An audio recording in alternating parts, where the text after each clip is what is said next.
Hello to all you Patriots out there in podcast land, and welcome to episode 217 of Canadian Patriot Podcast, the number one live podcast in Canada. We're recording on Monday, March 2nd, 2020. My name is Ian. I'm a hobby farmer and Doomsday LARPer on Vancouver Island. I'm Dave, competitive shooter, match director, and general outdoorsman. And all-around swell guy. I'm Gavin, recently returned from the UK. May or may not be dying of the Modella virus. We pray that he's My not. name is Andrew. My name is Andrew. As always, I'll be your host. I'm a recovering libertarian and competitive shooter. And if Gavin dies, I get all his guns. Called it. Damn! Shit! Oh. We'd love to hear your feedback about the show. And if you have something, or if Gavin has a gun that you want to get on that list, you can email us feedback at CanadianPatriotPodcast.com. Include the make, model, and caliber of the gun that you want Gavin to will to you.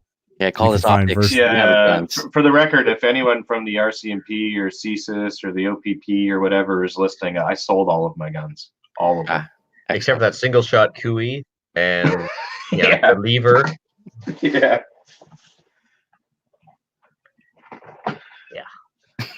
Was that it, Andrew? Or should I just... No, you should get in there. I should stop interrupting you? Okay. No. Interrupt away. All right. Tell them about Facebook. Okay, sure. That's a good idea. Or Instagram. Well, it's owned by the Zuck, and that's all you need to know. That's right. As we like to say, F the Zuck. But anyway, check the podcast out on Facebook.com/Canadian Patriot Podcast and Instagram at Instagram.com/Canadian Patriot Podcast. We need your help. To support the show, visit patreon.com/CPP and become a Patreon. You can get a better quality version of the show for just $1 per episode. The more you pledge, the better the rewards are. Sure you're not a communist and buy a CPP t-shirt for just $19.99 plus shipping and theft. Visit CanadianPatriotPodcast.com's homepage and follow the link on the right. All right, that brings us to my favorite segment. It's called What Are We Drinking? If you own some sort of distillery, brewery, or otherwise or purveyor of fine alcohol, or even not so fine alcohol, and want to sponsor the segment, you should get in touch with me, feedback at CanadianPatriotPodcast.com. This part of the show is where I ask everybody on the panel, what are they drinking? And I'm going to go clockwise on my screen, starting at the top right. What would that make you on the chart that's making its rounds on the internet today? You're the liberal right-wing person then, Ian? No, communitarian. Yeah, communitarian. Which sounds awfully like communist, but I'm... And I wasn't happy. So, yeah, I'm not a communitarian.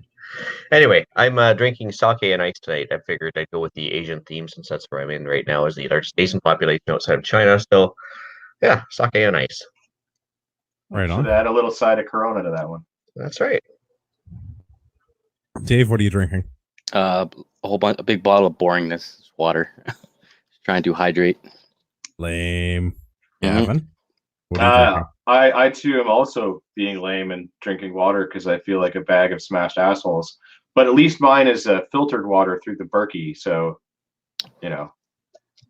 Because no atrazine for you. You don't like them putting stuff in the water that turns the freaking frogs gay. Yeah, I do believe that's a tight enough micron filter too to filter out any sort of Modella virus. well, that's good. Yeah, Should have had that with me on my trip. If only we knew somebody that sold Berkeys and wanted to sponsor the show. Yeah. If only. If only. Hmm. Maybe you should get on that since you'll be listening. Well, His sales are through the roof right now. That's shocking. Yeah, amazing. Funny how a preparedness company will make a lot of sales during a time of mass panic. Yeah, shout out to everyone that's prepping at the old Costco there, but still stopping to get the little samples of stuff that everyone's touched. Yeah, even better, the people that are like screaming at the said preparedness retailer for not having enough to compensate for their absolute lack of planning, and they want everything right now, and they're surprised when he's sold out. Yeah, It's like, how dare you not be prepared for my lack of planning? yeah. I feel like I've planned appropriately. I finished a bottle of Crown Royal. This is my end of my bottle of Crown, and I only have 8 more in the Doomsday bunker. Well, you know what that means. As soon as you finish one, you're allowed to buy a new one. No, my wife says I need to reduce the amount of alcohol that's in the Doomsday bunker because I have 8 bottles of Crown and 8 bottles of like other things times several times. There's a lot of alcohol in the basement. Yeah, Um, that's like yeah. 1 year's worth, maybe. Dude, That's A a- month. that's barter currency, value. man. Yeah. Yeah, Fuck. Yeah. the barter value on that is huge. Right? Yeah, fuck gold in the Doomsday. Like, nobody needs fucking gold. They want liquor and cigarettes and ammo. Like, Boxes of bullets. Yeah. Well, Yeah. I'm covered except for the tobacco products. Well, I guess instead of buying a bottle of Crown, buy a couple of cartons of cigarettes and you'll be good to go. Well, maybe I can stop by where they're doing a blockade, see if they got a retail sales operation up and running. Probably. I mean, that's a gold mine. Right? I mean, I don't want to pay the tax, and if the trains aren't running, maybe I can just stop by and like grab a carton or two. Yeah. It's brilliant. So, Well, if you run out of booze, Andrew, you got to remember you got to resort to that apocalyptic currency according to We Like Shooting, right? I don't recall. Oh, you don't really. I haven't listened to We Like Shooting in a while since I met them at SHOT Show and Jeremy dashed my hopes and dreams. Oh, dang it! Well, they always talk about their apocalyptic currency, which is the sweet, sweet butthole. One of the Wow, that show has changed in the 2 years that I haven't listened. Okay. yeah, so it's referred to as the SSB on that show now. Huh. Yeah, it's they've gone downhill a bit. Take it Lil's not on anymore then. Probably not. All right. Well then. If you gave them sponsorship dollars and are looking for a new podcast. Yeah, there is no apocalyptic currency going on here. Strictly barter. Yeah. Yeah. I'm gonna drink more. A lot more. We'll slide into the news. Already talked about it a little bit. Panic buying, mass scaring and so forth. First article is about coronavirus. It's in Toronto Sun. Canada won't ban flights from COVID-19, which I'm just going to call coronavirus from now on. Hotspots or shut down borders. Containment remains strategy. Well, I don't know how we're going to contain anything for importing people from places that likely have coronavirus, but okay, sure. Yeah, I'm not really sure how that contains anything when you're supporting open borders effectively. Just saying. Yeah, and even if one gets through, that's enough to be a super spreader, so to speak. I thought we weren't going to talk about that on this show. Yeah. Heyo. Heyo. So But the good news is, at least we're not racist, right? Yeah. well, I guess we're not. No, We're all going to allowing- get coronavirus and die, but we're not racist, so we've got that Yeah. going for us. So Yeah. they're talking about cases now coming predominantly from Iran and also massive infection rates in Italy. Yeah, and Egypt, I think, is on the list too. So, hooray! But don't worry, we're still flying planes in and out of China every day. We've just reduced the service going to parts of China. Yeah. I just don't And- understand this second paragraph here where the guy says we do not see evidence as yet that the virus is spreading freely in communities. But then why is China like shutting down entire cities if it doesn't spread freely? Well, London's talking about doing the same thing. Italy's already done it. Clearly, it's spreading around for communities, but they just, I guess, don't want people to panic. But Is this guy? Yeah, in I think denial? I think it's just World Health Organization trying to not panic people. That's all that Yeah. is. Yeah, but I mean, like, they announced a bunch of new cases in Ontario yesterday and then another one again today. Well, and the infection rate is apparently still not that. Or Yeah. Compared to the other infection rate, the things. thing where they give it to somebody else, the R value on it, that has a name. Yeah, or not. it's exactly what you just called it, the infection rate. Well, it's referred to as the R naught. It's at 2 to 3%, is it not? No, the R naught is like a factor of how many people you're going to infect in a room if you walk into it, type of thing. So, Okay. yeah, I've heard anywhere from 3 to 7, depends on who you ask. That's high, isn't it? Well, I Oh, guess it's it depends ridiculously on high. like Yeah. which level of the biolab engineered virus you get. Like, is it like the 1.2 version, or is it like the 7.9 version that's the more deadly version, right? Well, you got to get the current patch. Runs better. Yeah. That way. Yeah. Right. They get the upgrade. Looks like Yeah. Iran got the upgrade compared to everybody else. The higher number is better, right? That means Yeah. most up to date. Yeah. Well, if you want the apocalypse to happen, it's much better. I What did we also say saw about articles. accelerationism? That's right. I just see an article saying they don't turn to zombies though, which is unfortunate. Yet. No reanimation yet. Yeah. Yes, Maybe it's true. There's delayed. always a possibility. One can hope. Yeah. Got another article. In contrast to other groups of people we've talked recently about being close to rail lines and being under extreme amounts of police scrutiny, a Sudbury man is upset with a fine after walking near CN train tracks. The fellow in Sudbury was walking, taking a stroll with his infant in a stroller, and received a $125 trespass fine for being too close to CN rail tracks. Deep breath, everyone. But- Deep breath. Yeah. Choking on my own rage here. Choking on my own rage. As I'm sure this guy is. So, like, I mean, like, Yeah. don't do stupid places and don't do stupid things in stupid places with stupid people, right? So, like, walking next to the train tracks is probably not a great choice. But also, like, what is next to the train tracks, Yeah. right? So, like, if this guy's walking down, like, an easement or something that's for a train, okay, it's probably not the best place to be walking. But if he's, like, dozens of meters away from the train track, or in the photo, what looks to be, like, 10 meters from the train track, he's probably going to be fine. He's probably not putting himself or anyone else in any sort of danger.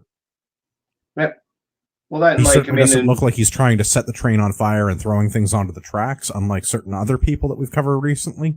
yeah, I mean, like in rural areas, a lot of the time people use those tracks as ways to get from A to B because, you know, middle of fucking nowhere.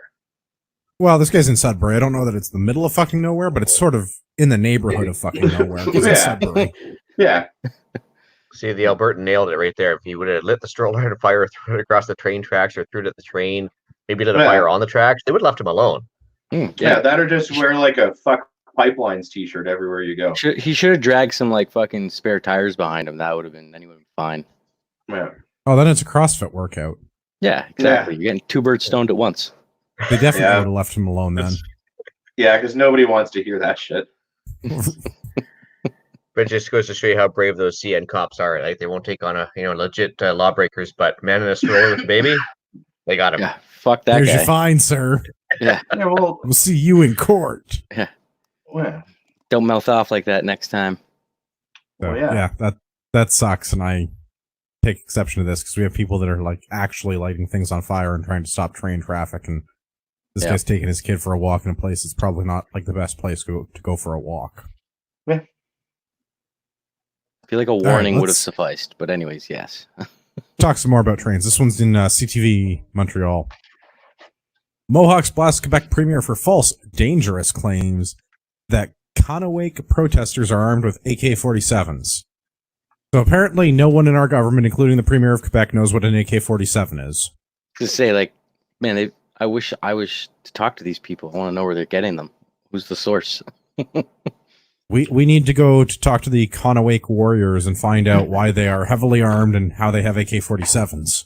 Because those are definitely prohibited by name in this country. Hasn't been a real AK-47 walking in this or around in this land for what 40 years? Since the last time the government went to war with the Indians. Unless you're on one of those reserves that happens to straddle the border, or you were one of the ones that got a Volme from the government for free. A Volmet is not technically an AK. Ask our government. Yeah, technically it's not, even though it is. Yeah. And I'm sure if that was what was seen, I mean, yeah, short of them just sort of happening to walk across the border in those areas that Ian was talking about where, you know, the reserve straddles the border and there's no border effectively. If anyone saw one, they'd probably see the Valmet and think that it was an AK because it is. It's just in 308. Honestly, if the Premier of Quebec saw a gun, he would probably just assume it's an AK. I'm It's like pretty how sure if every he handgun saw, in the news is a Glock. I bet you Yeah, think and it's fully semi-automatic as well. oh, I'm sure this guy would see a tortoise and think that it's an AK, but like, yeah, I can't imagine that there's an abundance of these, whatever they are, enough that, you know, there's a serious threat, really. And if there is, No, please send an information to the show, feedback, and let us know where you get them, so we can shut the supply off. AKs weren't even prohibited during OPEC, so I mean, no doubt they probably had AKs on the roll. I'm sure they still have them on the reserve, but Yeah. No, and that was kind of the snide comment that I was making a minute ago. So Patrick on the YouTube says they had AKs during OCA, and yeah, they did, because it was prior to the current gun situation. Our current Firearms Act wasn't in place, so that was the joke I was making about the last time the government went to war with the Indians, was they had AKs, because they did. Yeah, and then we bought them a bunch. We just don't call them AKs. We bought them Velmets, which is totally, completely different. Yeah. Even though they're functionally and operationally identical. Yeah. But there's not an AK. Yeah. It's totally fine. Totally fine. So the native band, the Kahnawake Longhouse, says that they don't have AKs and this is inflammatory. The government says this is the information they had at the time, and they don't want to send the police in to deal with these natives if they are heavily armed with AK-47s. No, they send the police to go deal with the guy with the baby instead. Way less threatening. Well, yeah. All right. I've got another follow-up article, something we talked about a while ago. This is on the CBC. Hard-hitting reporting, as always, from our national broadcaster. Canada will not pay for Prince Harry and Meghan's security after March. After March now. After March. So the RCMP has apparently been on protection duty since November, but is planning to stop. Apparently this is timed to coincide with the end of their official royal duties. Yeah, good. Also, for some reason, the Minister of Public Safety, Bill Blair, is saying that the London Metropolitan Police have been providing security for the royal couple while they've been in Canada. I think Blair's been drinking again. Is it again if you don't stop? Well, like, I don't understand, and like, maybe I don't understand how protected persons work, or like foreign dignitaries, but the way that I understood it is close protection services for foreign heads of state and other government officials is provided by a combination of members of the RCMP and the Canadian Forces. Yeah. Not your foreign government agency. Like, they might have their own close protection people from the Metropolitan Police or from some other British agency, but they would still have RCMP or CF close protection members with them. So I'm not entirely clear on how that works. Again, I think Uncle Bill might have been drinking again. Bill's notes were obviously unclear, and so he just made some stuff up. Yeah, I mean, we all know that it's like domestically sourced close protection, so you know. In short, good news is we're going to be able to stop paying for their get off the government detail. teat. We don't want you. Well, I don't care if they're here. I just not putting the bill for their security. Like, they've got money. They can pay for it their own damn self. Exactly. Or like we mentioned, just issue an ATC call today. Yeah. Man, I don't want Meghan Markle walking around with a handgun. I'm just saying Harry could at least handle it. Yeah, I mean, like 10 out of 10 would go for a helicopter ride with Harry. Yeah, all right, fair enough. But this time you get to be the gunner. Yeah. Get some. You know, maybe will they play CCR? Well, obviously, yeah. Like, you know, you maybe don't want to attend a costume party with Harry or anything like that, but like flying around in a helicopter doing shit like that, yeah, absolutely. I'm there. You just really don't want to go to any parties that his brother is at. Be awkward. Yeah. Dry. Fair enough. Last one in the news today, the Globe and Mail. Can I also, as an aside, the fact that you now have to log in for free to read articles on the Globe and Mail is its whole own annoying thing. You do? Didn't make me. Are you logged into your Facebook account? I mean, maybe it's through Google Chrome. So, congratulations! Either through Google or Facebook, you now have to authenticate to log into the Globe and Mail. But if you're already logged into your Google or your Facebook account, it does it for you. Oh, okay. Yay! Technology. Ooh, fuck you, Globe and Mail. Yeah, kind of. It was bad enough seeing the ad for $2 a week for to get access for the paid stuff, and now even the free stuff you got to log in to see. Yeah. Well. Anywho, I do as need Ottawa toilet irons paper. out, newsprint runs when it gets wet, bro. For $2 a week, you could get better quality TP. As Ottawa irons out details on its proposed assault rifle ban, new weapons are coming to the market. This is, of course, talking about a new product that dropped from Wolverine Supplies recently. It's a 180, right? Yeah, it's they're calling it the Wolverine Supplies MCR now. The There was something rifle. There was a falling out of sorts with Kodiak and Wolverine. But yes, it's effectively a new iteration of the WK-180. Yeah. With all the upgrades that it should have come with. So it uses an AR mag, it uses pistol grip, it's semi-automatic, it's chambered in .223, it has a free-floating barrel. It's a WK-180. Yeah. Or an upgraded version of that. So, John Hipwell, who is a great firearms advocate for us here in Canada, somebody who fled a hostile regime previously and then started a successful gun company here. He's totally in the right. This is all legal. This is all above board. He's running a legit business. Now, of course, the anti-gun people, Heidi Rathagen specifically is quoted in the article, want the government to shut it down because we can't let people buy these kinds of guns. I'm going to get my Heidi quote here. We've asked the government to freeze new sales until measures are announced and implemented. The more of these guns in circulation, the greater the risk to public safety. Well, sorry, man, like, they're not illegal yet. It's still just a semi-auto, non-restricted rifle. I don't think any 180s have been used in any shooting of any kind. How Anywhere many in semi-automatic rifles have been used in any crimes, not committed, like, not counting, like, suicides? Like, even just discounting that. Yeah. One. Right, like, I can't, it's such a rare occurrence. Like, most gun crime, like the illicit gun crime, the gang violence stuff, is all illegal handguns, and then occasionally you get domestic violence with hunting guns. So, like, maybe it happens, but it's such it's such a low rate. Yeah, it's always illegal handgun, or 99% of the time, or whatever, illegal handguns, and then like double illegal handguns, because it's not just a handgun that's owned illegally, it's like one that we couldn't even own legally because it's like a short barrel on it usually too, or some other stupid nonsense that makes it double prohib. Yeah, extra prohibited. So yeah, new guns coming to market, as they do all the time. New guns are released every year, so I don't know why this is like, okay, so it's a Canadian made semi-automatic rifle. Like, there are plenty of Canadian companies manufacturing firearms. Yeah, some of them even make good ones.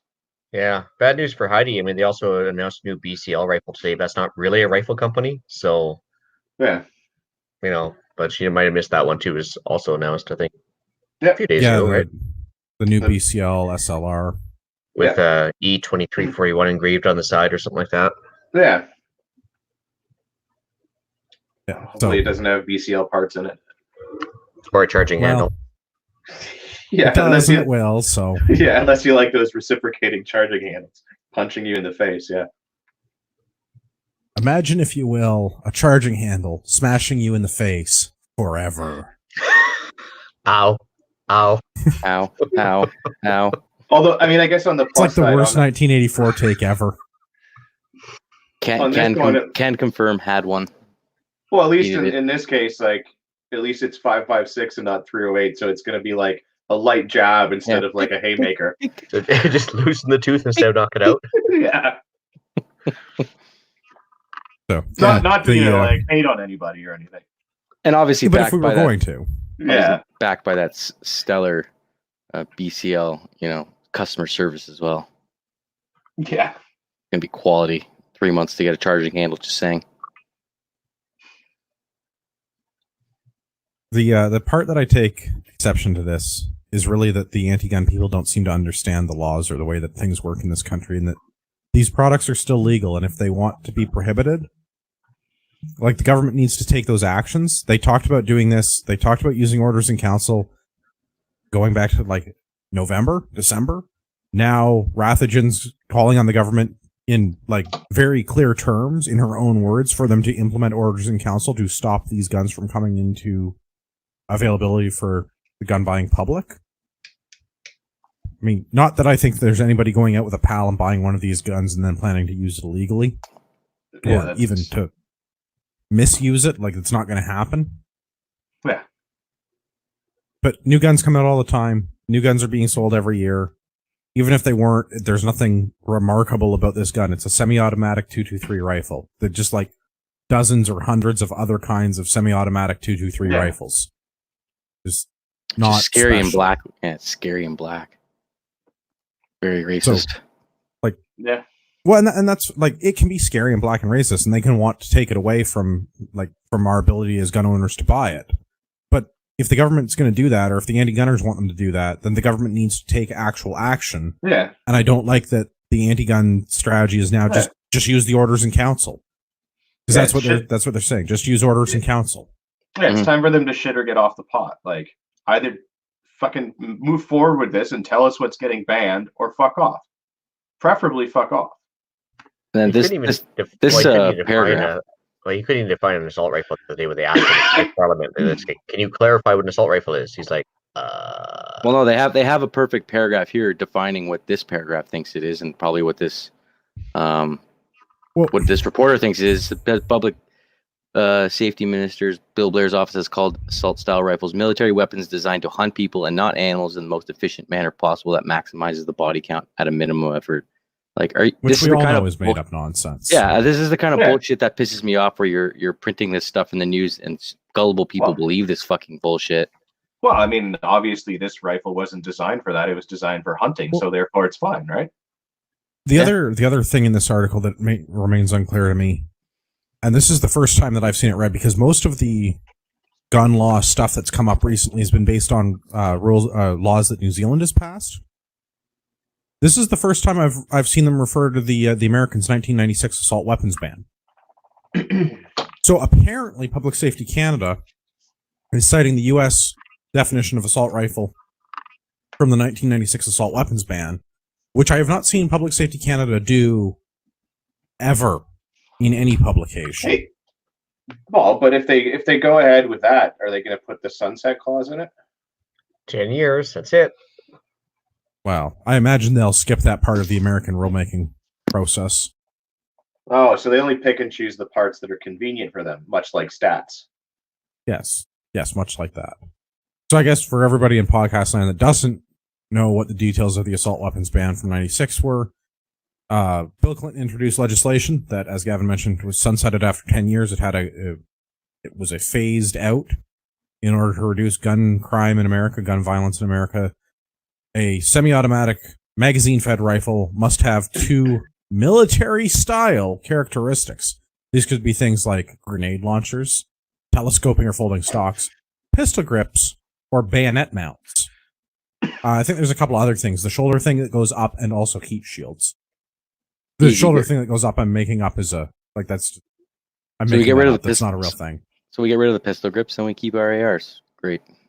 Yeah, I don't want no fucking California rifle. And I was gonna say that, like, that's the thing. Is like a bunch of states have made their own version of the assault weapons ban since it ended in 2006, and that now you have things like California compliant and New York compliant rifles. Like, guns are not new. We're not doing anything particularly novel with them. We're just changing them to get around the poorly written law by people that are trying to ban guns but won't just come out and say that they're banning guns. Have them. Yeah. Before you know it, your AR looks like a CX4 Storm or something. Yeah. Hideous. Yeah, those California compliant rifles are absolutely fucking ridiculous. Yeah, what the fuck? But you can still have an AR in California. You just have to have a bullet button and not a pistol grip, and no bayonet lug or grenade launcher mount or heat shield or shoulder thing that goes up. Yeah.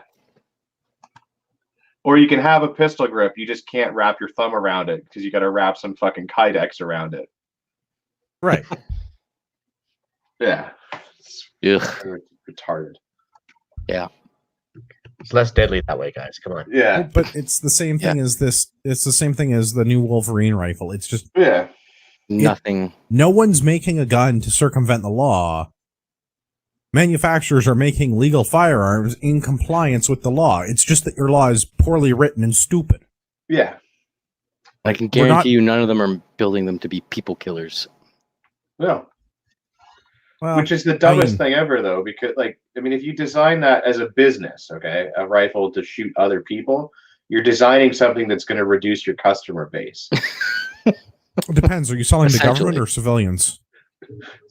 Civilians. Oh, well, Selling then it. yes. Are you crazy? Do you think I would intentionally sell the government something dangerous? Or something I that works mean- properly? I don't know. Colt seems to make a lot of money. How much were those new C9s going for? $50,000 a piece or something? Although they've pulled out of that business. Although I guess, like, maybe not Colt Canada. Maybe they get a better deal. I meant Yeah, Colt maybe they get a Canada, better deal than Dynaco. than the American side. Well, whatever. FNH will make it. Somebody will make. Yeah, Somebody will make it. the FN Mini-Me's. Like somebody will make Yeah. new C9s. It'll be a licensed whatever. Yeah. But yeah, Either way, I forget what that was when we talked about those. But the new C9s were like $50K a pop. Yeah. It's crazy. And in case it hasn't been said this episode, all gun laws are an infringement. 100%. It's true. True. All right. We've got a different topic for the rest of the show. We did some news, and I'm kind of burned out on news, and I want to talk about something fun. So we're going to talk about guns. We're going to specifically talk about shooting things that are really far away using precision rifles. Long guns, if you will. Long guns. Probably non-restricted guns. Yeah. Probably bolt-action guns. Although you could probably do this with other guns. Yeah. Don't recommend it. Yeah. And bolt actions speak louder than words. That's a t-shirt. That should be a t-shirt. That is a t-shirt. Please make me Yeah. one. Yeah. Tim's good t-shirts. Get on Give me- that. Give me two. Yeah, I'll take one in Coyote Tan and one in One OD Green, please and thank you. Multicam and FDE, thank you. No, it's really hard to get good multicam fabric. That's Yeah. true. Okay. The Chinese multicam is, well, I mean, it's non-existent now because it's just covered in coronavirus. Well, the factories are shut down. But Yeah. Yeah. Touché. So we're going to talk about the National Service Conditions Championship style of precision rifle match. So PR is a specific thing. It's regulated in Canada under the Dominion of Canada Rifle Association. There is a bunch of other kinds of similar disciplines, precision rifle series in the States and in Canada, that's shot through barricades and on unusual positions and field firing courses that go out. What's the longest you shot PRS? 1,800 yards? Yeah, 1,400 at Meaford. Anyways, 1,400? In Canada, there's usually one stage where there's one target way out there. Average is between 300 to 800, and then anything further than that is usually, maybe one or two, a day if it's a 2-day match kind of thing. They try and limit the really far ones. I mean, it is generally hard to hit. Right. once you So start getting I out want, there. yeah, I want to kind of clear that out because there's precision rifle series. So we do PR, PRS, which are different. There's also F class, Farquharson class rifle, which is effectively target rifles with a big scope. Well, target rifle is a big scope and a big bipod. F class is a uniquely Canadian shooting sport too. It's something that we came up with and is now shot in other countries as part of the International Federation of some kind of shooting, ICFRA shooting. I forget what the one letter in ICFRA stands for. There's also target rifle, which is done without any kind of optical sight, which sounds atrocious.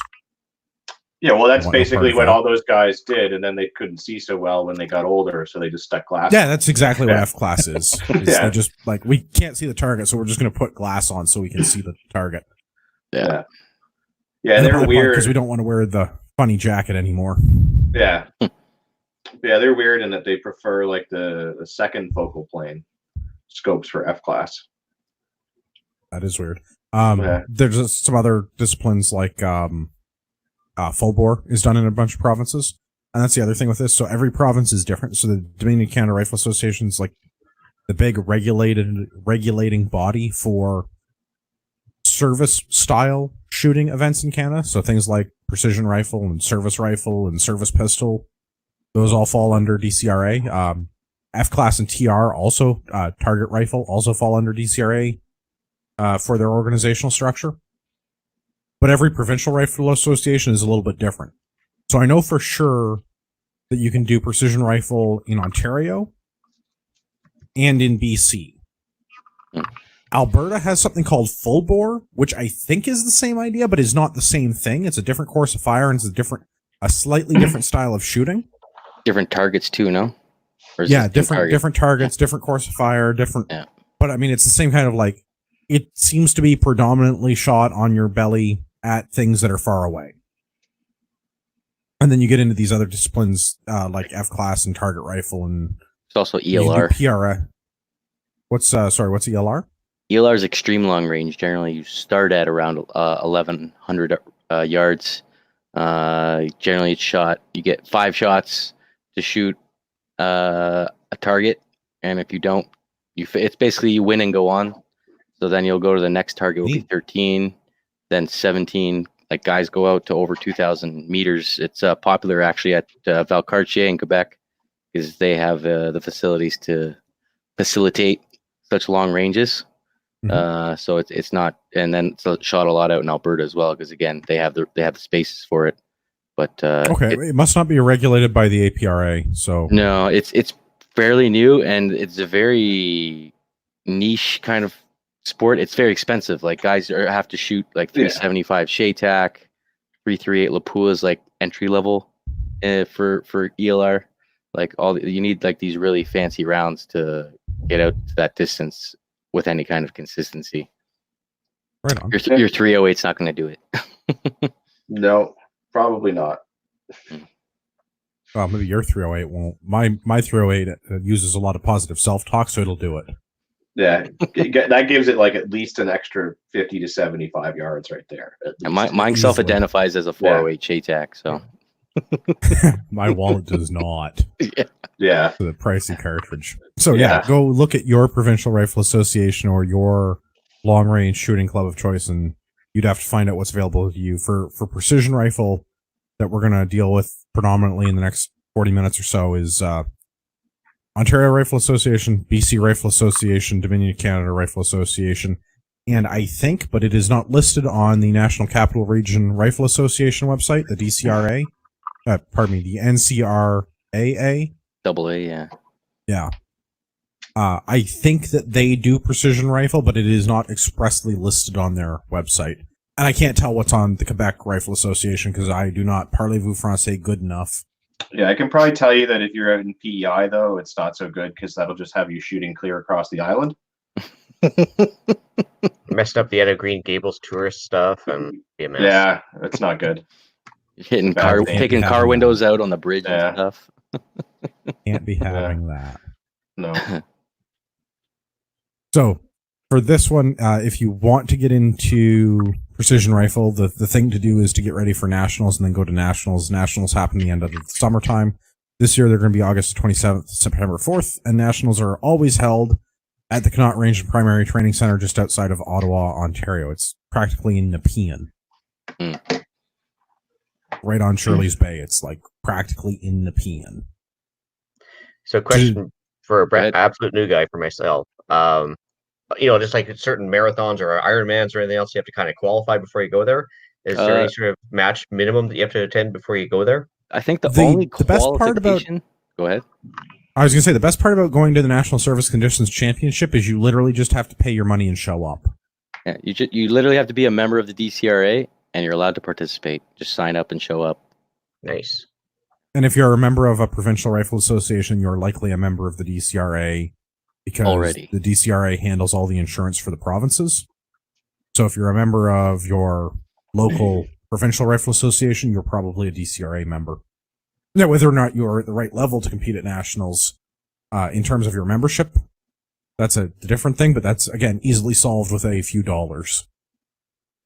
Yeah. And we're not talking many, like I think what's the membership's like I $40. think you can get a full DCRA membership for under $100.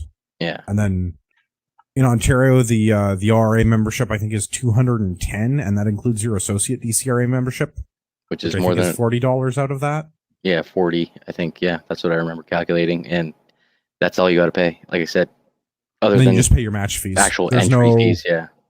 There's no qualification system. There's no invitation system. It cannot. The nationals are so poorly attended now that it literally is just if you have a couple $100 and ammo and you can show up in Ottawa at the right time, you can shoot. Yeah, thrilled to have you. That's good.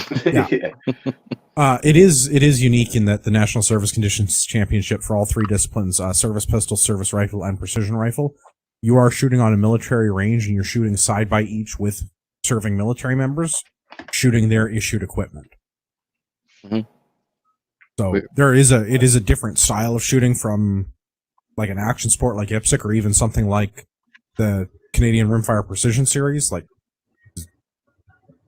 CPRS and regular PRS are pretty similar. I mean, you're using a rimfire instead of a centerfire, but like the courses of fire, the problem solving, all of that is pretty much the same.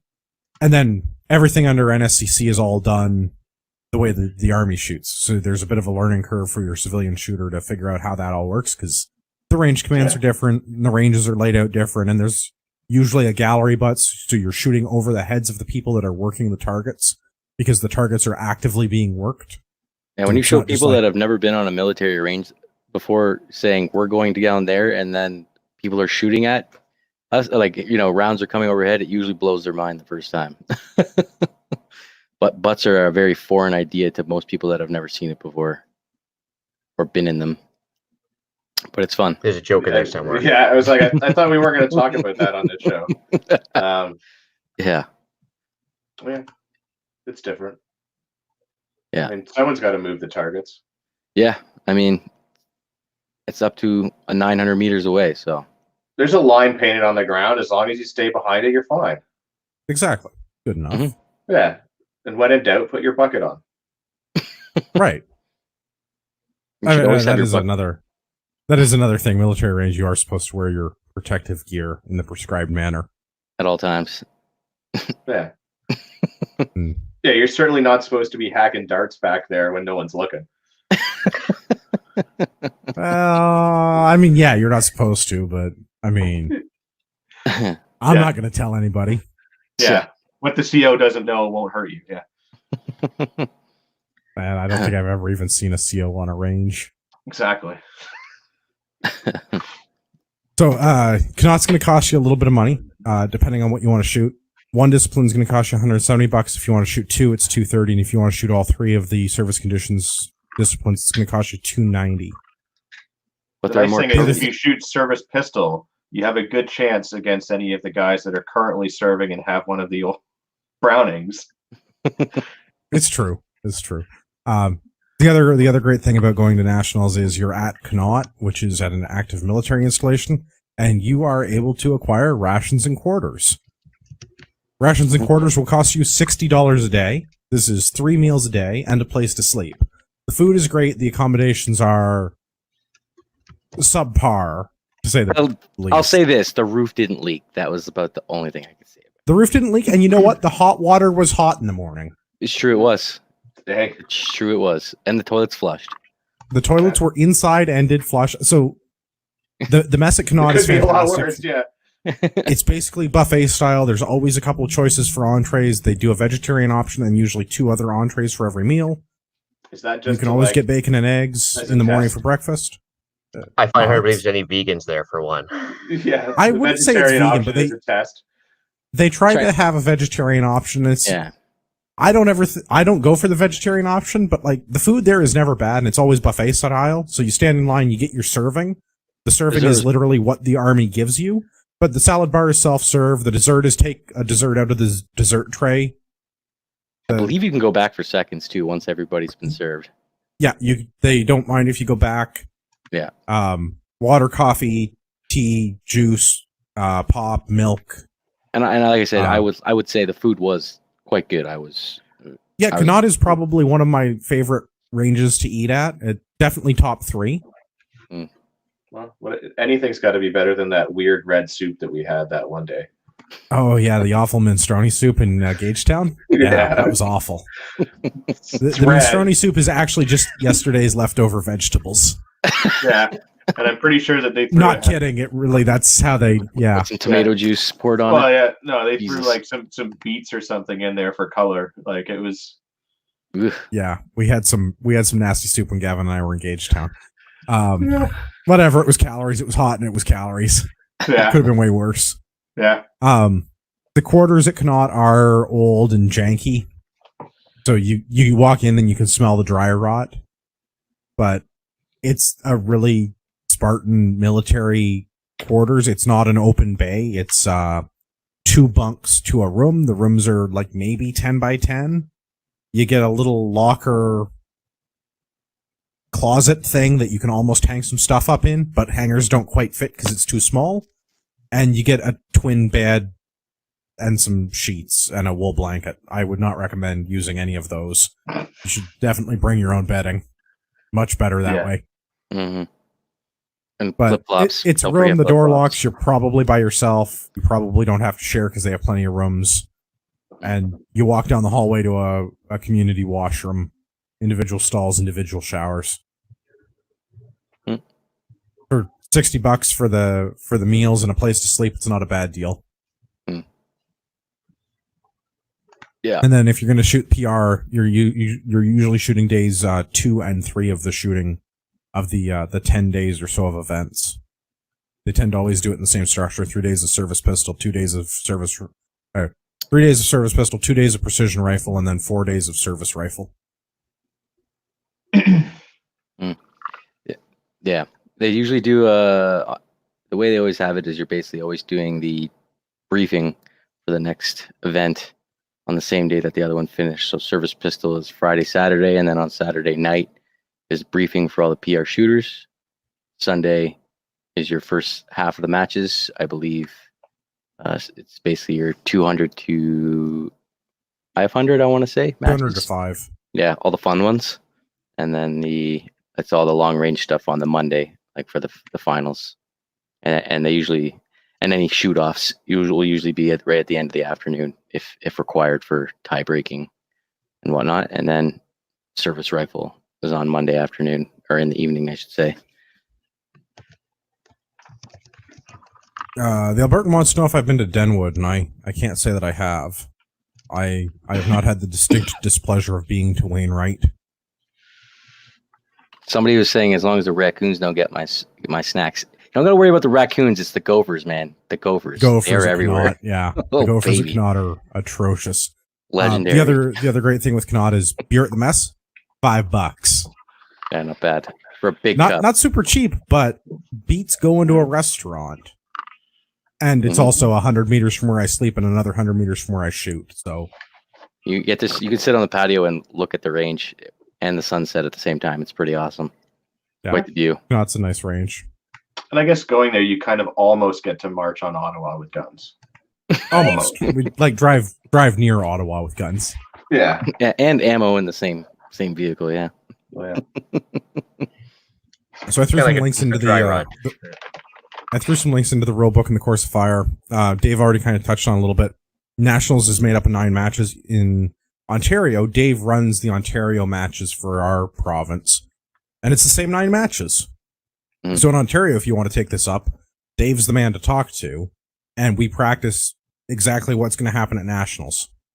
So we start at 200, we go back to 900. We're on an Imperial range, right? We're shooting in yards at Borden. Yeah, unfortunately. We shoot it in meters, so there's a little change with that. Depending on the range you're on, you might have to convert back and forth. Because Nationals is shot in meters, but whatever. You shoot Barney's matches in Petawawa, you can get your 200 to 600 dope anyways. Well, I mean, if you've got good dope, it shouldn't matter. The differences will be minute, really. Yeah, it'll be a couple clicks, but you do. There is a 10th match, and it's the sum of your sighters for score. I think they use that for tiebreakers, but I'm not sure. I'm not exactly sure the purpose of that one. I haven't looked into it. Yeah, it's tiebreakers. You're right. Yeah. We don't do it. We don't practice it at the province because there's no value in practicing it because it's just sighters. I guess on that note, it is worth mentioning that the whole match, the 9-match aggregate that makes up the National Course of Fire takes just over 100 rounds. It's 92 rounds for score and 13 sighters. So sighters get recorded, but not counted towards your score unless they use them to do a count back for a tiebreaker at the end because you tied with somebody. They'll use your sighter as a tiebreaker. It does matter shooting good sighters. Yeah, I mean, you should aim to shoot good sighters. See what I did there? It's a gun joke. You should aim to shoot good sighters. Nice. But yeah, we should also probably clarify we're not talking about the Devil's Lettuce, but we're talking about dope either. Yeah. Oh, that's data on previous engagements. Yeah. Although it doesn't hurt if you've got good dope for after the match. That's Maybe right. It's a Canadian Forces base. Make sure you use the designated marijuana use point and no handling weapons within 24 hours as per regulation. Yeah. And if you can get your hands on some of those marijuana use goggles to simulate it, please send them to the show. We paid good tax dollars for those, and I don't want them to go to waste. I'd like to see what a bushel of marijuana goggles looks like. A bushel. So we get some kaleidoscope rims or edges or something. I don't know. They were just basically like goggles that looked like they were green to me. That's all they did, and they're like, "Here you go, Canadian Forces guys. Put these on, and this will simulate marijuana use, and we can determine if this is over a good under thing." on how fucking drunk they got the first night, and somebody just like confiscated those and had a night on the town with them. But I would like to get a set of those so I could try them out to see what this is all about. Yeah, I'd be down for that. Like, oh, so everything's just green. Yeah, great.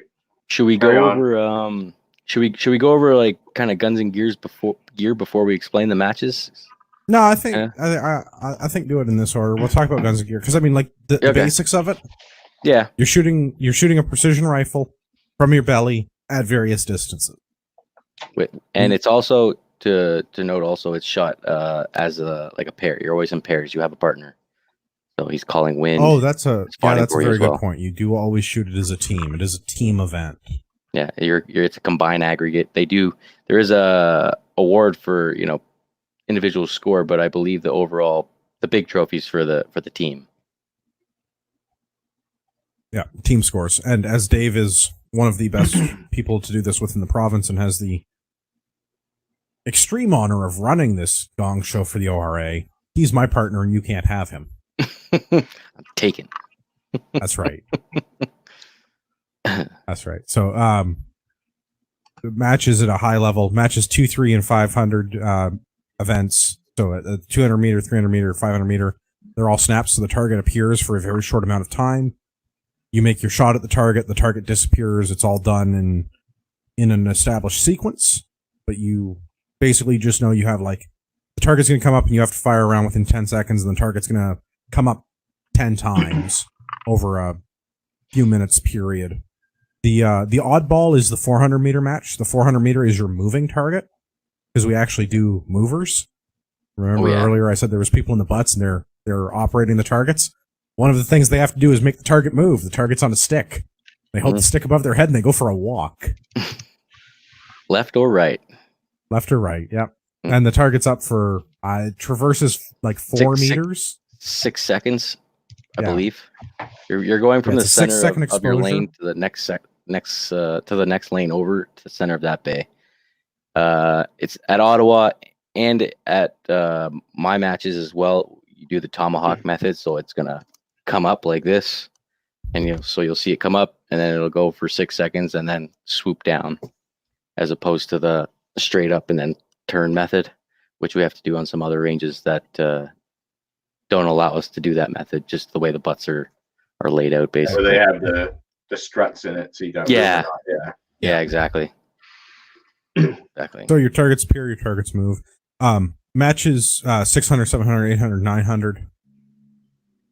They're all shot as deliberates, so it's 20. I think they're all 25-minute exposures for both partners to shoot. So you get on the line, you get your ready, set, go kind of a thing, and then you're given 25 minutes to do what you need to do. And both you and your shooting partner have to get through that, and there's no extensions, there's no do-overs. That's it. That's what you get.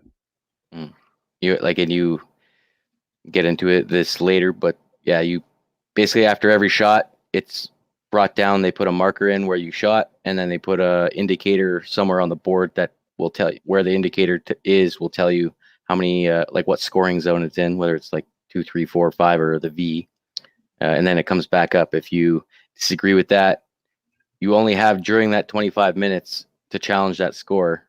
So you can challenge it, but you're eating into you and your partner's time. So you don't want to just keep challenging all willy-nilly. Some guys do that, but it's at your own detriment if you go overboard with it. Yeah, because you could run out. The other thing is 25 minutes is a long time, so the wind can shift and change and do things while you're doing that. So if you're having a really good windy day and all of a sudden it drops out, you might want to dump all your rounds as fast as you can. Mm-hmm. Seen that. Just so you don't have to fight the wind. The biggest thing is not even so much if that the wind dies, but just getting it to the wind is consistent right now. I'm just going to send all my shots while the wind is not gusting or doing anything different is the biggest thing. Just get all 10 rounds going. Our friend Bane Ironhand asked a good question. So, bring a friend, or do they pick teams at random for all the crazy hermits? And the answer is yes. Both. It works better if you have a consistent partner that speaks the same language as you. Yeah. I mean, I'm being kind of facetious in this, but if you have an MOA scope and your partner has a mil scope and you're both talking in your measurement system, you have to convert back and forth, or you have to agree on some other form of measurement like inches or centimeters. Minutes of rubber duck is still a valid measurement system. Yeah. Yeah. If you have two guys that both understand how to measure rubber ducks, then that's also an option. No. And then also, just your calls in general, your just the way you speak. And if I say left, that my left could mean something different to someone else, or as my partner will know that when I say left, that I just want them to hold left edge, basically, that kind of thing. So it helps to have somebody consistently to partner with. You certainly don't need to, and at least for the Ontario Rifle Association, it's a pretty friendly group. So yeah, you show up and you don't have anybody, and it's your first time. We'll pair you with somebody hopefully that's experienced and also doesn't have a friend that day. I can't guarantee you a partner though. Like if there's an odd number of people, you may not get a partner. Yeah, you might be SOL, but you might not be. But then you get 25 minutes to take all your shots. Yeah. Yeah. Yeah. There's usually some bystanders that can spot for you as far as like calling wind and stuff like that. But a friend is advised, but there's lots of people, myself included, that I started by myself. I just like when I go up to Petawawa, it's usually by myself. I just pair up with friends that I've made there that are always there. And, we know each other enough to have a good weekend. Well, that's the other thing with this is, I mean, we basically shoot this at 3 places in Ontario, right? You shoot it at Kahnawake, at NSCC, and at the NCRAA. We shoot it at the Petawawa matches, and we shoot it at the Borden matches at the ORA runs. Those are... It's pretty consistently the same groups of people, so you go a couple of times, you see the same faces. Yeah. It's just like shooting any other sport. You go to enough IPSC matches, eventually you start seeing all the same people at the IPSC matches. Yeah, but then you guys all start shopping at the same places and buying the same damn shoes. Yeah, well, these things happen. Same thing with IDPA, though, and everyone gets their fishing vest at the same place. Well, there's only so many places you can buy fishing vests, bro. It's true. All right, do you want to get into guns and gear then, Dave? Yeah, let's do it. Whose gun's up first? Looks like it's yours. Looks like, and yours is brand new, I think, right? All right, well, we can talk about my brand new gun. I'm okay with that because I just spent way too much money on a brand new gun. But it's okay. It's a business expense. Fine. Remember, sign up for Patreon. It's one of those tax shelter things.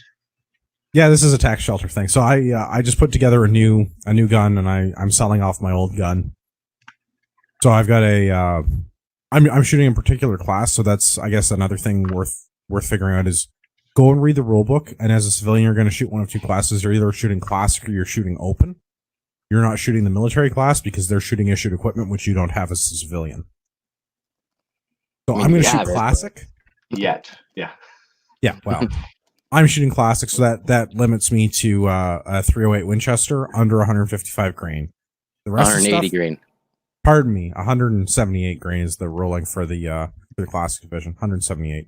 I'm shooting a 155 grain bullet. but it has to be a 308. I think or a 223 is allowable, but nobody's going to shoot 223 at 900 meters. Yeah, not going to happen. So I may be just crazy enough to try. It's a lot of wind, bro. It's a lot of wind. I don't know if you've been to Kahnawake. The wind is legendary. Yeah, it really is. The Kahnawake range is windy. So I've got an ultimatum precision deadline from, I think they're in Kamloops. Yeah, they're somewhere in BC. Aren't they like next door to IBI? Yeah. That'd be Chilliwack then. Okay, they're in Chilliwack too. I know they're near one of those IBI. places with weird place names in BC.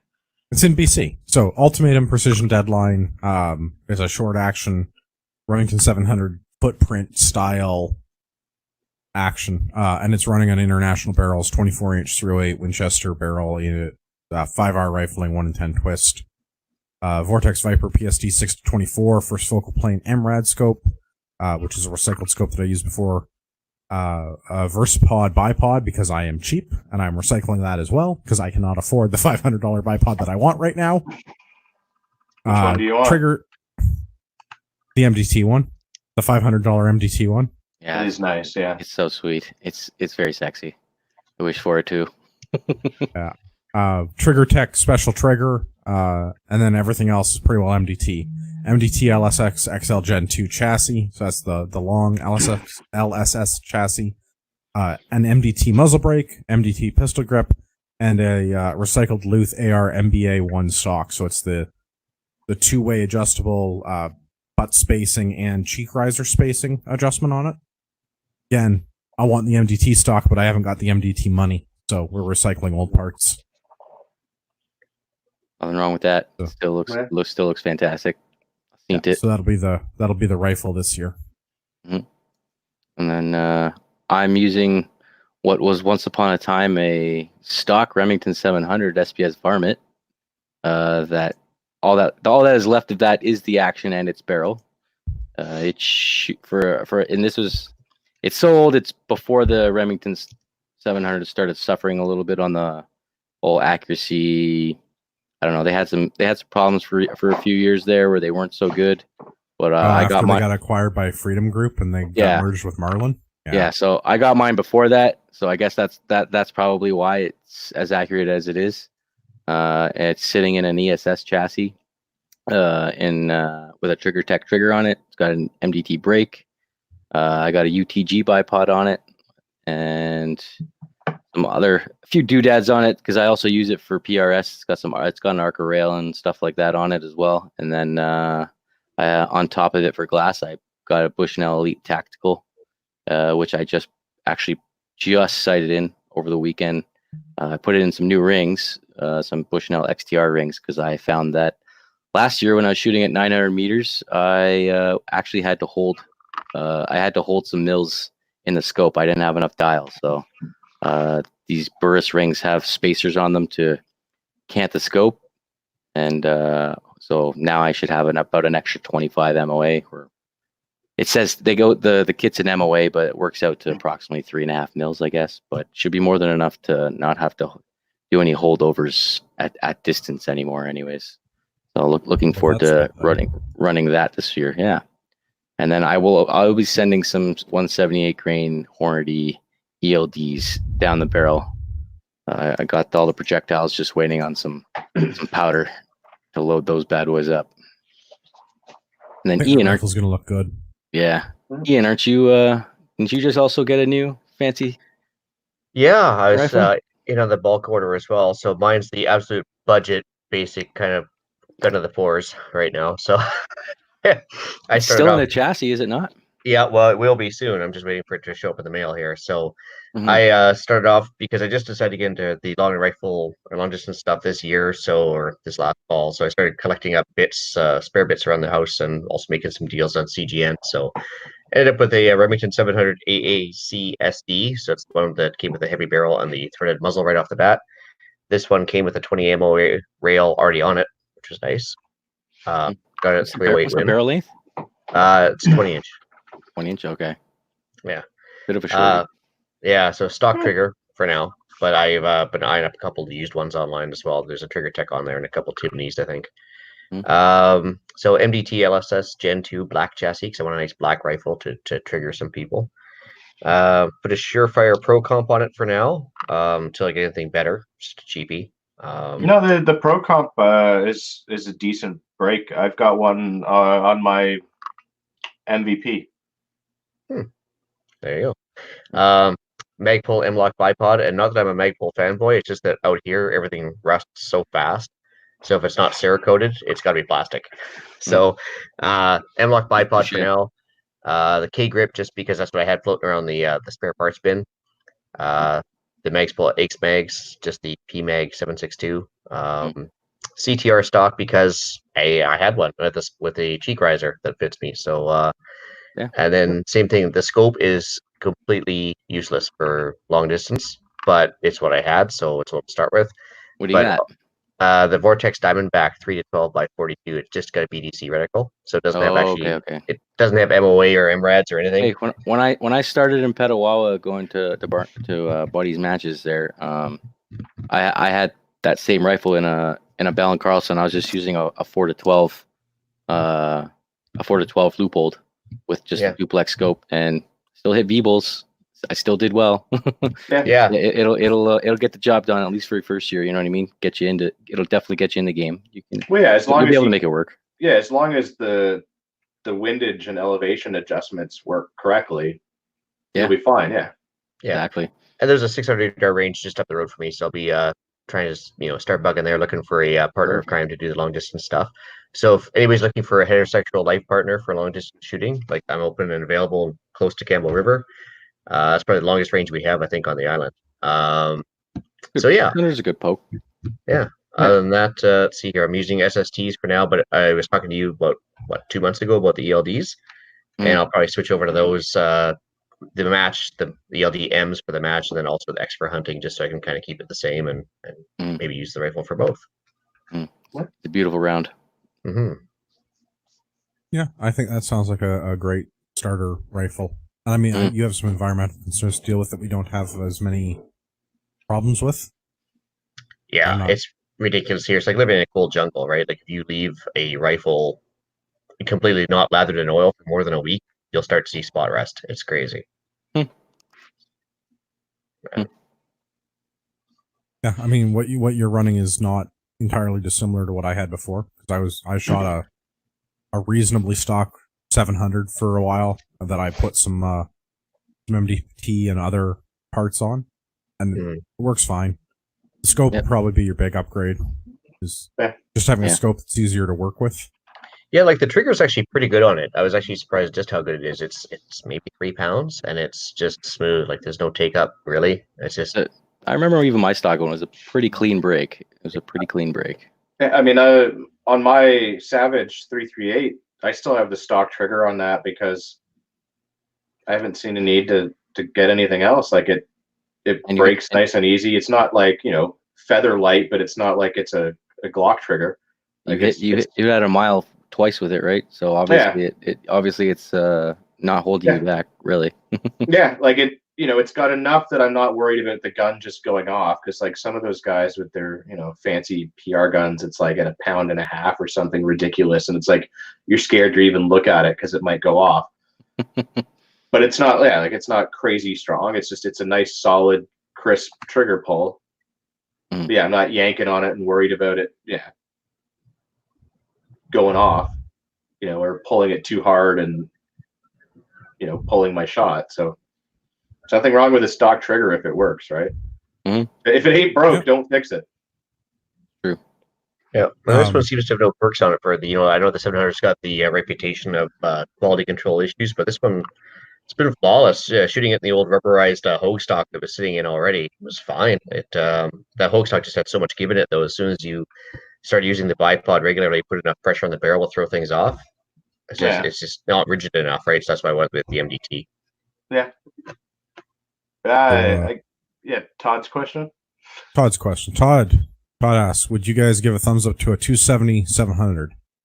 And I'm going to give it a thumbs up for hunting, not for PR shooting. I would not take a 270 for PR shooting. It's a It's basically a 22 bullet though, or like a 5.56 bullet, isn't it? But just with a bigger cartridge. 270. It's basically a neck down 30-06 from what I understand, down to like 6.5 millimeter or 270, which I think is pretty much the same idea. I don't know. I mean, I will say that Tyler would probably give that a big thumbs up because he likes his 270. If I recall correctly. I don't think there's anything wrong with 270, but if I'm not mistaken, a 270 is a long action rifle, which means it's going to take longer to cycle the bolt. You have to use more brass. You have to use a larger powder charge. You're going to have to load it hotter. Like, it just, everything about it is more. Yeah. And I don't know that the ballistic gain that you're going to get for moving to a 6.5 bullet, like the 270 bullets you're going to buy are going to be 6.5s. I don't see a performance gain over a 308 short action. Well, to get the same performance as a 308, it's just going to cost you more. Well, you're using a 270 for hunting. You don't want to use that one in the bush because a twig will throw it off, basically. Because it's kind of like a super fast, relatively light bullet. So I imagine it's going to be probably a little more susceptible to wind than a heavier bolt, like a 308. Just my guess. Well, that's why I was asking, like the size of the bullet, right? It's a pretty small grained bullet, is it not? Yeah. I guess not that it matters for 6BR and like some other those fancy ones. We're getting corrected. It's actually a 7 millimeter bullet. It's 277 diameter. So I'm definitely going with no. I don't think it's a good choice for I think it depends on As far as I know, it's great. Yeah, as far as I know, nobody's using it at my matches. Nobody's using 270. 260 there is, but not 270. Yeah, there's people using 260s. I've seen that. Again, I don't know that I would. I would think a better choice if you're going to go to a boutique caliber would be to stay in a short action. I don't see the advantage to going to the long action. The parts are going to cost you more. The gun's going to cost you more. The powder charges have to be greater. Like everything about a long action is just more. And just remember, with PR anyways, that puts you into open. Mobetta. Yeah, that puts you into open. So you're going to be going up against the other boutique calibers like 6BR and 6.5 Creed and whatever, like the real fancy ones that got it's that stuff. So is that really worth going to as opposed to just going to that? I mean, if it's what you have, then definitely if it's bring what you got for sure. Yeah. And then you'll give it a go and try it. Yeah. Because I mean, like shooting is better than not shooting. Yeah. So if you've got a 270, shoot your 270. But like if you want to be, just don't know how sustainable that's going to be over the course of a season. If you want to go more than one or two times, kind of thing. Yeah, and by all means, get out and if that's what you got, bring it out and try it. I've seen a number of people come up with hunting guns, and you can do it. You're probably not going to have a great day, but you can certainly do it. And if it's what you've got and you want to try it out, give her. Mm-hmm. Well, usually, most people that bring it and then they realize see what the other people are using, and then it just inspires them to go buy something new, right? Yeah, and I think we've all kind of done it where, I mean, we started with what we had. Like my Savage started out as a stock Savage with a shitty knockoff Harris bipod, and I was lucky and I put at least a Vortex PST on it, so like it had decent glass. But the rifle was bone stock, and now it's been built up over the years and customized, and all of my sort of precision guns have been, and now they all look the same because I know what I like. But I mean, I certainly started with my MVP in 5.56, and it came with the MDT LSS chassis from the factory because that was kind of where I wanted to go. But I mean, it had just a regular AR buffer tube with the CTR stock on the back, and like as I decided what I liked, I had to upgrade pieces here and there. So if you've got a 270, start with the 270. Just go and shoot it. See how you do. Make changes as you go, right? Like you don't have to go and drop like, $8,000 or something ridiculous on a custom rifle right off the bat. Slowly add the pieces over time as you know what you like or don't like. Well, and the other thing is this stuff changes all the time. So the hot new caliber this year is not going to be the hot new caliber next year. Mm-hmm. And if you want to chase the hot new caliber, I mean, like, how many people do we see come out and every year or every match they have a different rifle or a different caliber, and they're shooting like factory boutique ammunition, like some sort of weird 6 or 6.5 caliber, Yeah, I mean, and some of the newest boutique calibers don't even become hot boutique calibers because people have already moved on to the next thing before it even became a thing. Mm. I mean, like everyone was talking about 224 Valkyrie. Who's talking about it now? Like, Still me. I still want one.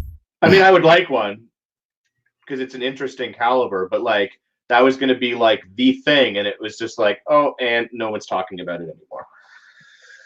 Yeah, and you get the same thing with all the 6 and 6.5 weirdness. There's like 5 The- different 6.5s, and only 1 or 2 of them ever actually caught. Well, the Creedmoor is the big one, but there's the 6 bench rest, the 6 45, 47 or something like that. Yeah. the Lapua 6547. Yeah. Which is more popular in Europe than in North America, but pick one you like. Realize that next year the top shooters are going to have moved on to something new, and you can chase that, or you can just get good at the stuff that you've got.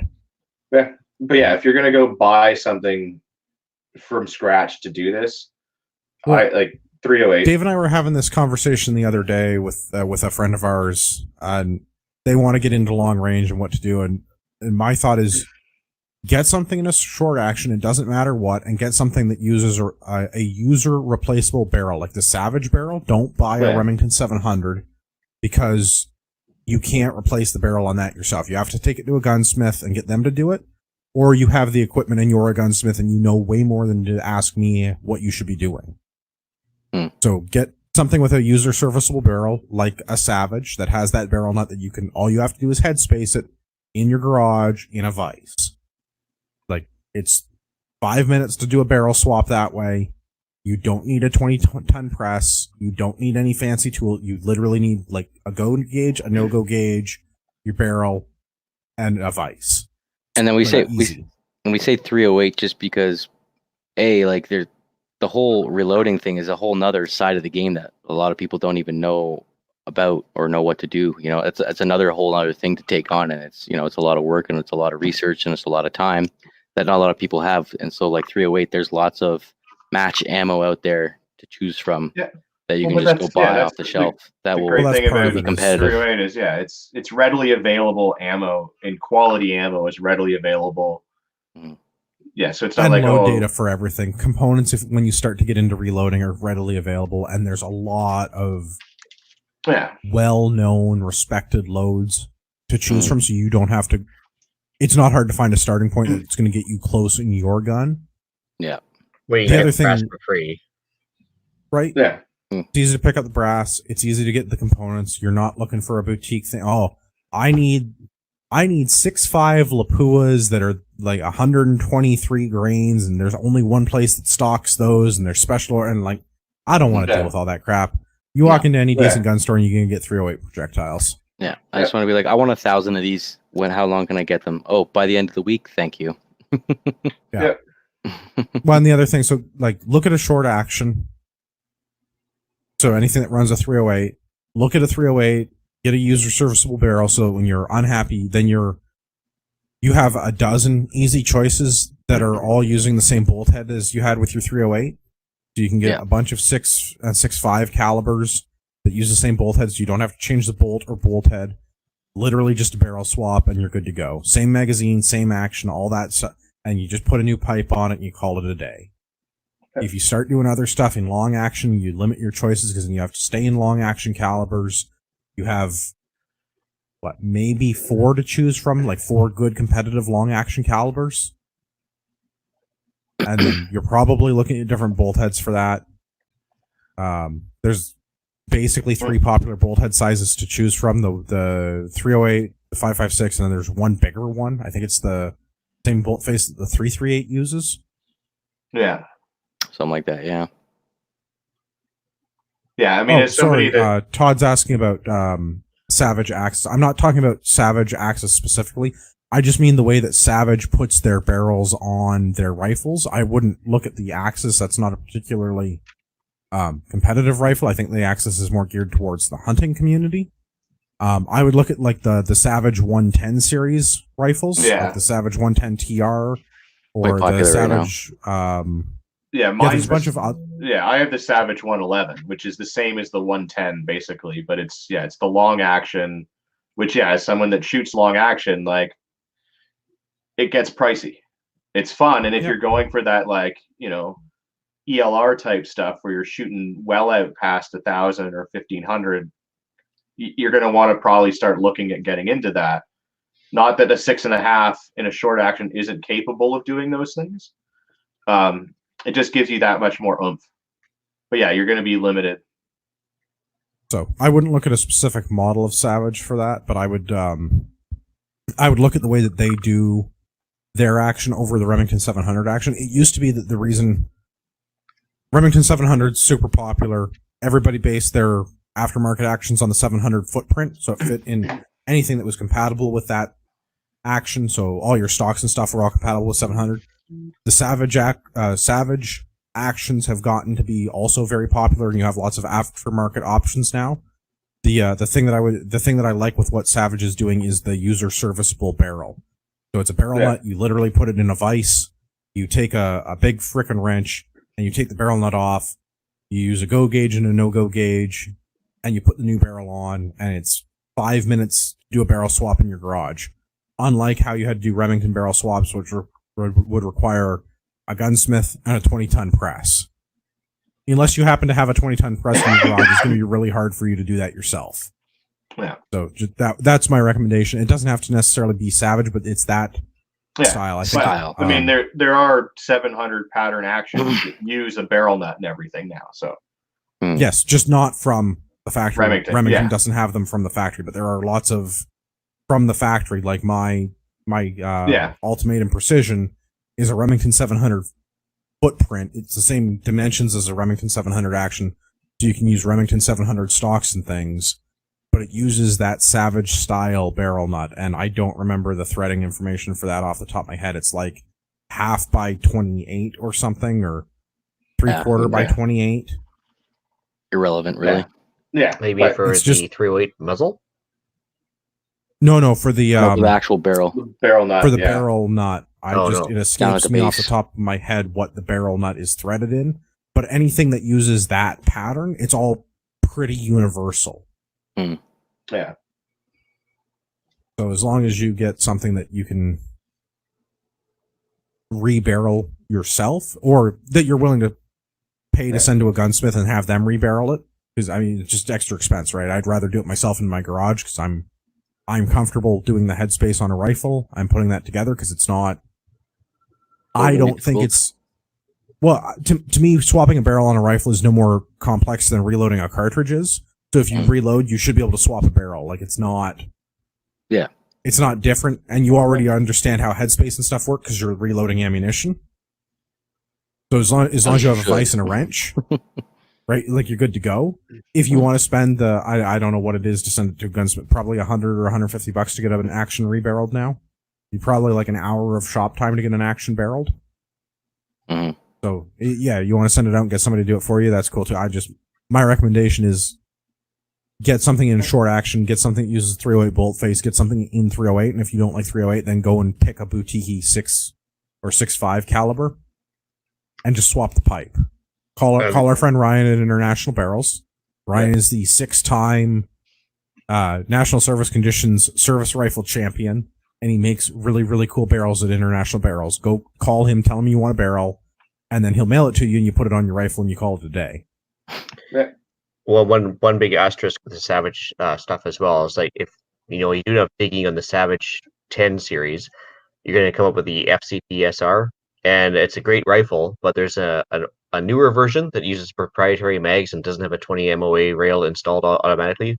The older version uses the proper accuracy international mags, and it has a 20 MOA rail, better trigger, higher quality gun. So don't get a newer one, get an older one. Well, if you get the newer one, once you drop it into a chassis, then the mag thing becomes a non-issue. But that's true too. Depending what you want to do with it, yeah.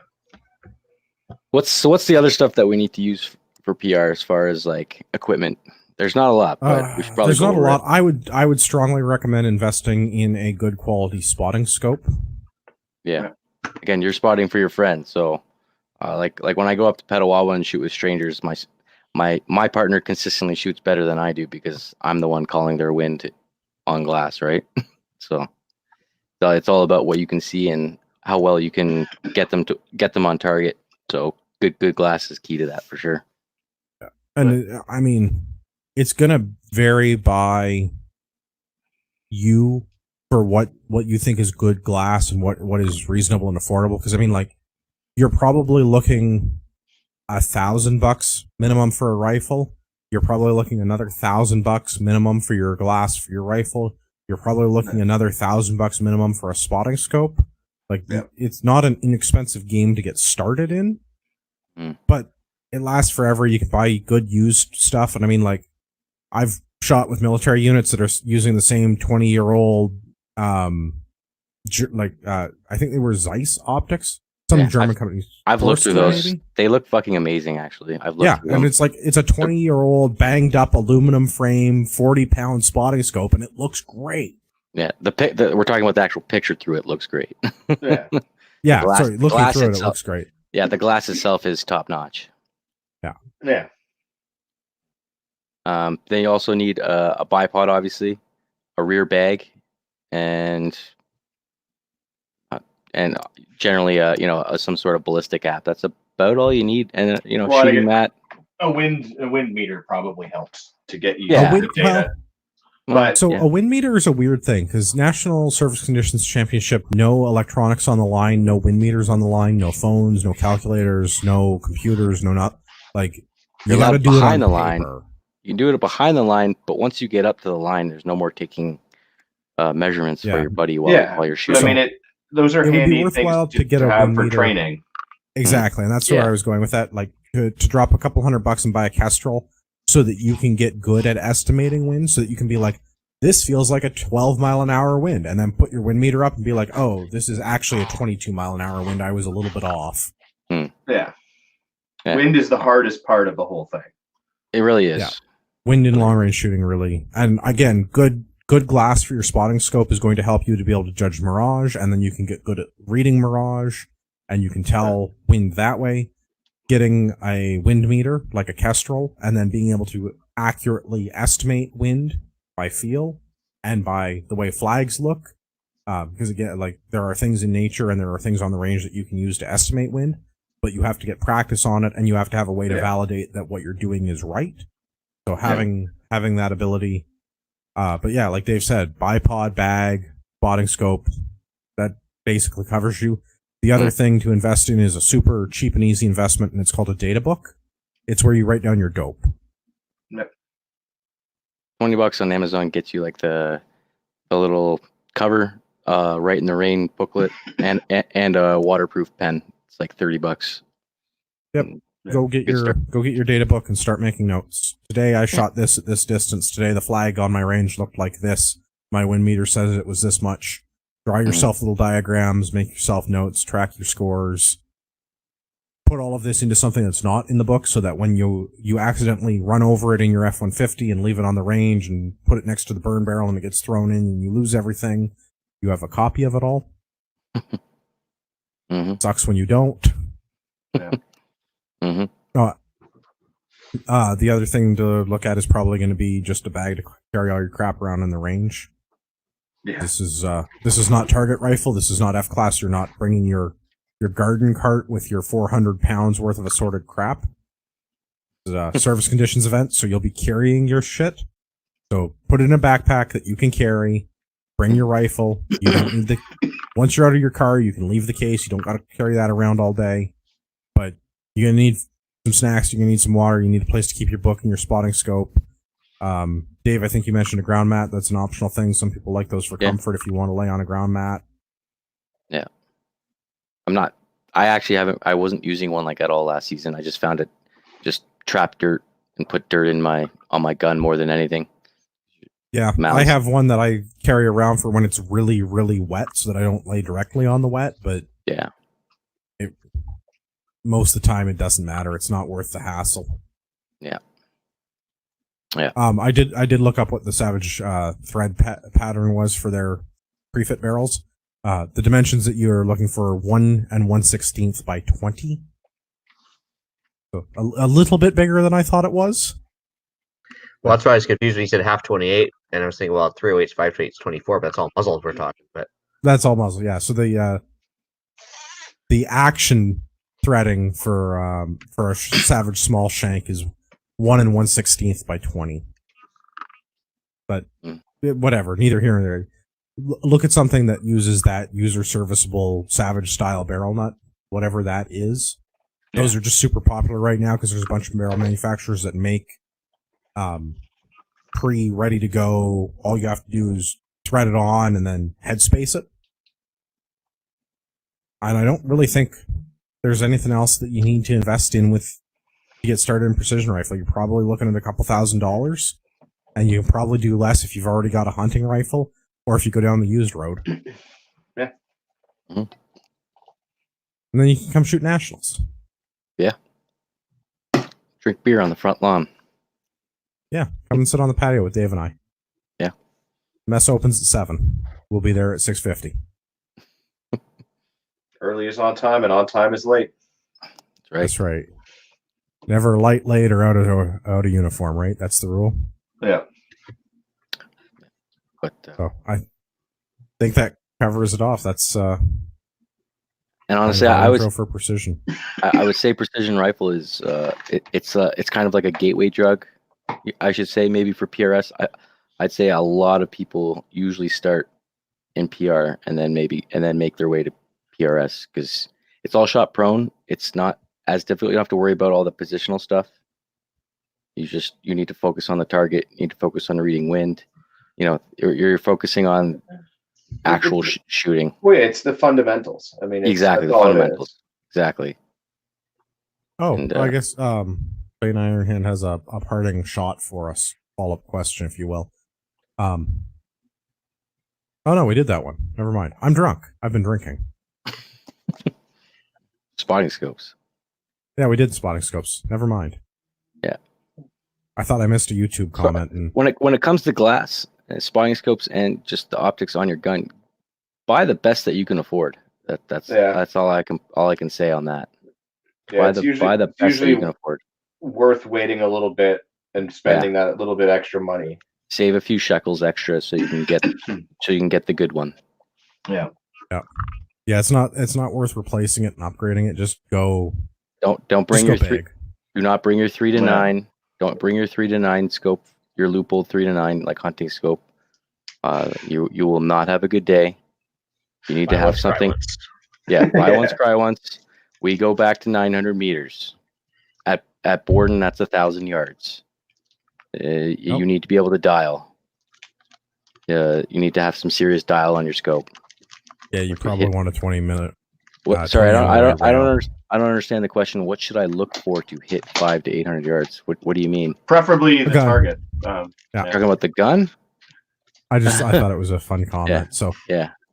Okay, honestly, a stock Remington 700 will hit 500. A stock Remington 700 and 308 will hit 500 to 800 yards all day, every day.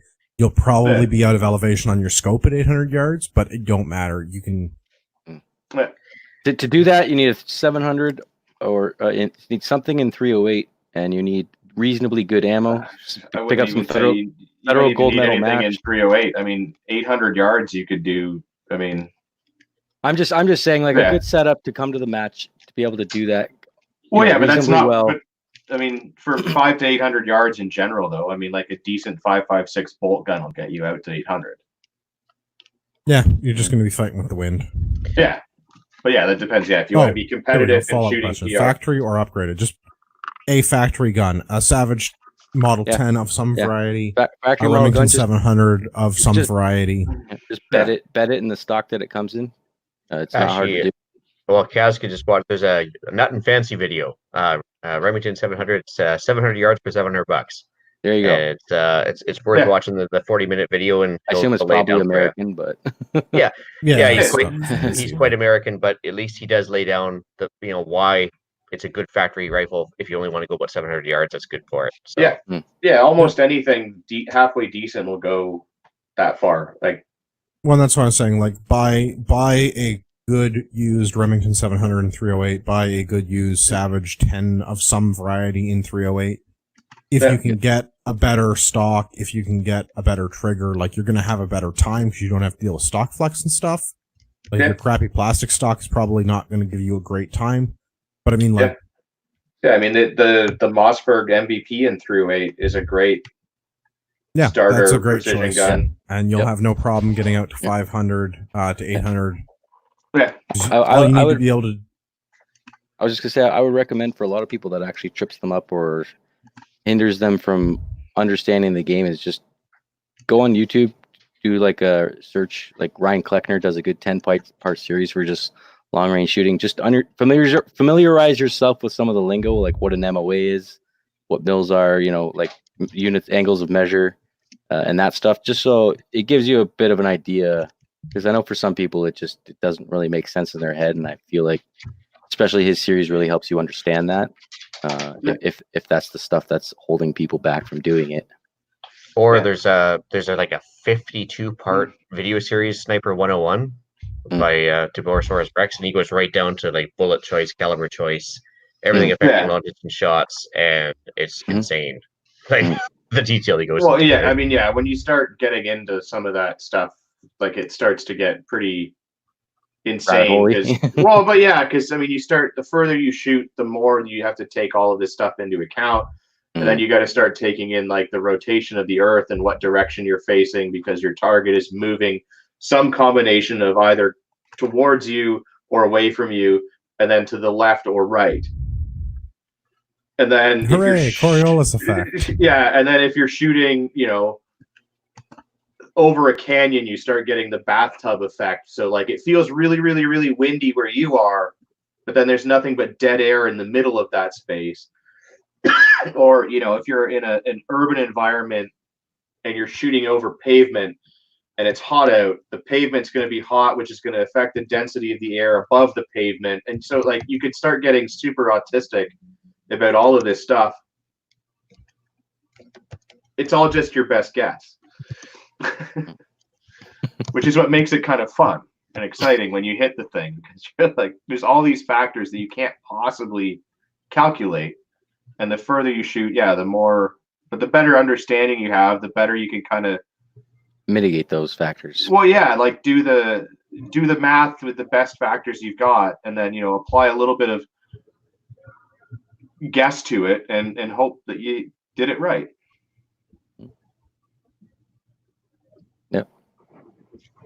All right, let's talk about TACOM and we'll wrap this up. TACOM Canada 2020, September 11th to 13th at the International Center in Mississauga. The Canadian Pro Gun Podcasters Network will be in attendance at TACOM 2020. Your favorite podcasters will be on hand throughout the show, so make sure you stop by the booth to meet your favorite and pick up some swag. You can see the details for the show at tacomcanada.com. And remember, if you're going to buy a ticket, it would really help us pay for our way to get to the show. If you could use our affiliate link in the show notes, we get $1 from that ticket sale. We have made a whopping $4. Yeah, so the small handful of you, thank you. Thank you very much. 4 of you, we love you. Thank you. Yeah. So Ian's flight is almost paid for. Almost. Almost. We're like $596 away. Plus tax. Well, don't get me started on the power cost and the internet cost. So, we know. Yeah. TACOM, that's the thing. Ian, where can everybody find you on the internet? You can reach me at theislandretreat@gmail.com, and you can also find me chatting away on Canadian Prepper Podcast, which does Sunday nights at 9 p.m. Eastern on YouTube and Facebook. I really enjoyed last night's. Last night's was good. Next week should be fun too.